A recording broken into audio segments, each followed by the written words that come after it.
avant le gouvernement qui est en place présentement au fédéral, puis maintenant avec le gouvernement qui est en place au fédéral. Avant le gouvernement en place, on avait une dette publique de 612 milliards de dollars en 2015. À l'heure où on se parle, en janvier 2025, la dette publique est de 1400 plus milliards de dollars de dette.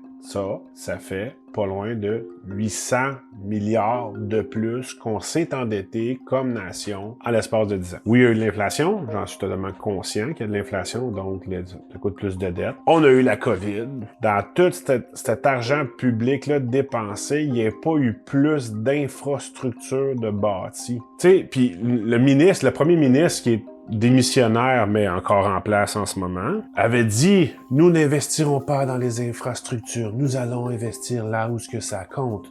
Nous allons investir dans les familles. » Il a donné de l'argent à tout le monde, ce gouvernement-là. Il a acheté des votes à toutes les fois. Quand tu veux donner de l'argent à des gens, c'est correct parce que la pauvreté, c'est dégueulasse, ça fait mal. Mais quand t'en donnes, puis t'en donnes, puis t'en donnes, comme le gouvernement en a donné les dernières années, mais ça change pas grand-chose. C'est comme un plaster. Grosso modo, on est beaucoup plus endetté qu'on l'était.